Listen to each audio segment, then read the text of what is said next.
Media సమావేశం ఏర్పాటు చేసే ముఖ్య ఉద్దేశం కూటమి ప్రభుత్వం ఏర్పడి 25 నెలల కాలం పూర్తయింది. ఈ 25 నెలల కాలం గాను వాళ్ళు ఏదైనా ప్రజలకు మంచి చేశారా అంటే చెప్పుకోదగ్గది ఏది లేదు.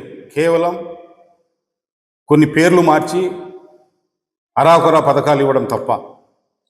అది కూడా చంద్రబాబు నాయుడు గారు విజన్ ఉన్న నాయకుడు, 40 ఏళ్ళ ఎక్స్పీరియన్స్ అంటారు, కానీ చరిత్రలో చెప్పుకోదగినట్టుగా ఇంతవరకు ఏ సంక్షేమ పథకం కానీ ప్రజలకు మంచి చేసింది కానీ ఆయన చరిత్రలోనే లేదు. ఆ మాటను ఎందుకంటున్నానంటే ఈరోజు మీరు తల్లికి వందనం అని చెప్పి ప్రజలకు ఇస్తున్నారు. గతంలో జగన్మోహన్ రెడ్డి గారి ఆలోచనల నుంచి వచ్చిన అమ్మఒడి పథకాన్ని మీరు పేరు మార్చారు. గతంలో ఇంటింటికి పెన్షన్ అనే కార్యక్రమాన్ని కూడా శ్రీకారం చుట్టింది వైఎస్ జగన్మోహన్ రెడ్డి గారు, వైఎస్ఆర్ కాంగ్రెస్ పార్టీ పాలనలో మాత్రమే జరిగింది. ఈరోజు అదే వ్యవస్థ ద్వారా మీరు ఇంటింటికి పెన్షన్లు ఇస్తున్నారు. చెప్పుకోదగినగా మీరు చేస్తున్నది ఏదన్నా ఉందంటే పెన్షన్లు మాత్రమే ఈ రాష్ట్ర ప్రజలకు ఇచ్చారు.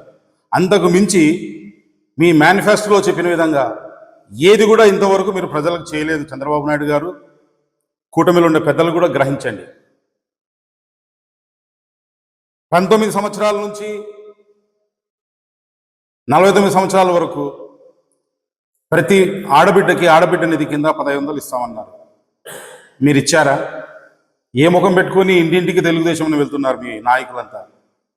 ప్రజలు మిమ్మల్ని అడగడం లేదా? నిలదీస్తున్నారు, దానికి సమాధానం చెప్పండి. ప్రతి నిరుద్యోగికి 3000 నిరుద్యోగ భృతి కింద ఇస్తామన్నారు. ఇచ్చారా? ఇవ్వలేదు. అలాగే కొత్త పెన్షన్లకు శ్రీకారమే చుట్టలేదు ఇంతవరకు. 50 సంవత్సరాల నుంచి ప్రతి ఎస్సీ, ఎస్టీ, బీసీ, మైనార్టీలకు పెన్షన్లు ఇస్తామన్నారు. దాన్ని ఊసే ఎత్తలేదు ఎక్కడ.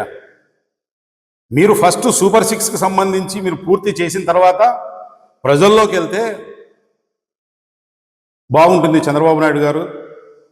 అంతే తప్ప మీరు గతంలో వ్యతిరేకించిన సచివాలయ వ్యవస్థ ద్వారా ప్రజల్లోకి వెళ్తున్నారు.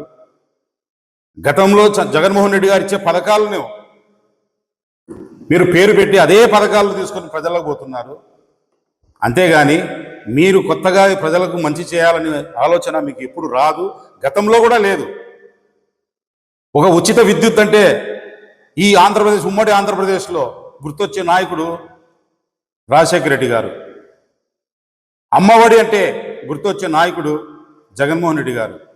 ఇలా చరిత్రలో వీళ్ళంతా నిలిచిపోతారు. ఎప్పటికైనా కూడా ఒక సంక్షేమ పథకము, ఒక శ్రీకారం చుట్టారు కొత్త విధానానికి అంటే అది వైఎస్ జగన్మోహన్ రెడ్డి గారి కుటుంబానికి మాత్రమే చెల్లుతుందని చెప్పి మీకు తెలియజేస్తున్నాను.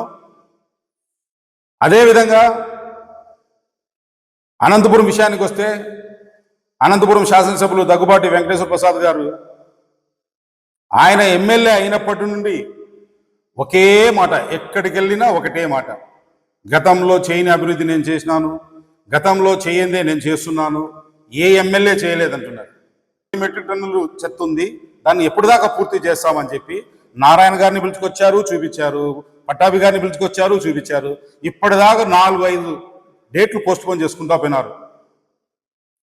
మీరు ఇక్కడ గ్రహించాల్సింది ఒకటి, వైఎస్ఆర్ కాంగ్రెస్ పార్టీ వాళ్ళు 150,000 మెట్రిక్ టన్నులు చెత్తను పెట్టిపోయినారు అంటున్నారు. మీ సమక్షంలో అనంతపురం నగరపాలక సంస్థ కౌన్సిల్లో చెత్త అంతా క్లియర్ అయిందని చెప్పి అధికారులే మీకు చెప్పారు.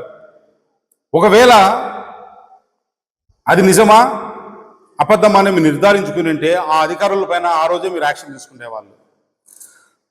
అదే డంప్యార్డ్కి సంబంధించి మీరు ఎమ్మెల్యేగా అయినాకనే పేమెంట్లు జరిగినాయి. అంటే ఇక్కడ ఎవరు అవినీతి, ఎవరు నీతి అనేది కూడా మీరు గ్రహించండి. ఇంకొక మాట మీకు చెప్పదలుచుకున్నాను. అనంతపురం నగరపాలక సంస్థకు సంబంధించి ఈ నగరంలో ప్రతిరోజు 125 నుంచి 150 మెట్రిక్ టన్నుల చెత్త జనరేట్ అవుతుంది. మీకు కమిషన్లు అందకనో అక్కడ పని సక్రమంగా జరగక లేట్ అయితే మీరు ఆ నిందను తీసుకొచ్చి వైఎస్ఆర్ కాంగ్రెస్ పార్టీ వాళ్ళు 1,50,000 మెట్రిక్ టన్నులు చెత్త పెట్టిపోయినారు అంటున్నారు. అవన్నీ కలిపే మీరు వాల్యుయేషన్ వేసి టెండర్లు పిలిచిండేది. ఆ విషయాన్ని కూడా మీరు గ్రహిస్తే బాగుంటుందని చెప్పి మీకు తెలియజేస్తున్నాను. మీరు ఏదంటే అది మాట్లాడొద్దండి. మీకు కరెక్ట్గా మీకు దాని గురించి అవగాహన ఉంటేనే మాట్లాడండి. అనవసరంగా వైఎస్ఆర్ కాంగ్రెస్ పార్టీని ఏలెత్తి చూపితే మీ సైడ్ 4 ఏళ్ళు కనిపిస్తాయని చెప్పి కూడా మీకు తెలియజేస్తున్నాను. ఈ అనంతపురం అభివృద్ధి జరిగిందంటే కేవలం అనంత వెంకటరామరెడ్డి గారు ఎమ్మెల్యేగా ఉన్నప్పుడు ఈ నగరపాలక సంస్థ వైఎస్ఆర్ కాంగ్రెస్ పార్టీ పాలించేటప్పుడే అనంతపురం అభివృద్ధి జరిగిందని చెప్పి కూడా మీకు తెలియజేస్తున్నాను. మీరు ఒకటి గమనించండి, అనంతపురం అర్బన్ నియోజకవర్గంలో గతంలో కూడా చాలామంది ఎమ్మెల్యేలు అనంతపురం మంచి చేసినారు. అది మీకు తెలియాలి. ఎందుకంటే మీరు అనంతపురం ఓటర్ కూడా కాదు కాబట్టి బహుశా మీకు తెలిసి ఉండదు. గత 30 సంవత్సరాలుగా ఎంతమంది ఎమ్మెల్యేలు ఉన్నారో వాళ్ళ శక్తికి తగ్గట్టుగా వాళ్ళు నిధులు తీసుకొచ్చి అనంతపురం అభివృద్ధికి చేసే విధంగా చేశారు. ఉదాహరణకి 2019-24 కాలంలో వైఎస్ఆర్ కాంగ్రెస్ పార్టీ ఎమ్మెల్యే అనంత వెంకటరామరెడ్డి గారు చేసింది అభివృద్ధి మీకు కనబడం లేదా? ఈరోజు ఈ అనంతపురంలో ఉండే ప్రతి వీధిలో ఉండే సిమెంట్స్ రోడ్డు కానీ డ్రైన్స్ కానీ అవన్నీ మా కాలంలో మేము చేసింది కాదా? మేము కూడా చరిత్రలో ఆగిపెట్టు చేశాం. బళ్ళారి బైపాస్ నుంచి పంగల్ వరకు కోట్లతో నిర్మించిన రోడ్డు అనంత వెంకటరామరెడ్డి కాలంలో జరిగింది కాదా? గుత్తి రోడ్లో కొత్తగా నిర్మించిన రోడ్డు అనంత వెంకటరామరెడ్డి కాలంలో జరిగింది కాదా? ఇలా చెప్పుకుంటూ పోతే చాలా ఉన్నాయి. ఎమ్మెల్యే గారు, మీరు మీ రికార్డు క్యాసెట్ మార్చండి. ఇంకా అదే క్యాసెట్, వేసిన క్యాసెటే వేస్తున్నారు. ఎక్కడ పోయినా అదే క్యాసెట్. అంత గంప మట్టి వేయలేదు, ఒక కాలువ తీయలేదు, పూడిక తీయలేదంటారు. మేమేం చేశామో ప్రజలను అడగండి. వైఎస్ఆర్ కాంగ్రెస్ పార్టీలో జగన్మోహన్ రెడ్డి గారు ముఖ్యమంత్రిగా ఉన్నప్పుడు మేము గడప గడపకి వెళ్ళాం. ప్రతి కుటుంబానికి ఈ వైఎస్ఆర్ కాంగ్రెస్ పార్టీ ప్రభుత్వం ఏర్పడిన తర్వాత ఎంత లబ్ధి చేకూరిందని చెప్పి అంకెలతో సహా చెప్తూ మేము ప్రతి ఇంటికి వెళ్ళాం. ఈరోజు మీరు మోసపూరితంగా చెప్పిన వాగ్దానాలు ఏవి చేయకుండా కేవలం ఆ పెన్షన్లు, తల్లికి వందనం చెప్పుకుంటూ మీరు జనంలో పోతున్నారే తప్ప మీరు చేసింది ఏది లేదు. అదేవిధంగా మన రోజున ప్రెస్ మీట్లో మీరు చెప్పారు డిఎస్సి గురించి. మీరు డిఎస్సి గురించి మాట్లాడినారో డిఐసి గురించి మాట్లాడారో మాకు తెలియదు. అది ఏదో కొత్త ఎగ్జామ్ ఏమో నాకు కూడా కన్ఫ్యూజ్ అయినాను నేను. తర్వాత ఓహో మీరు మాట్లాడింది డిఎస్సి గురించి అని చెప్పి కరెక్షన్ చేసుకున్నాము.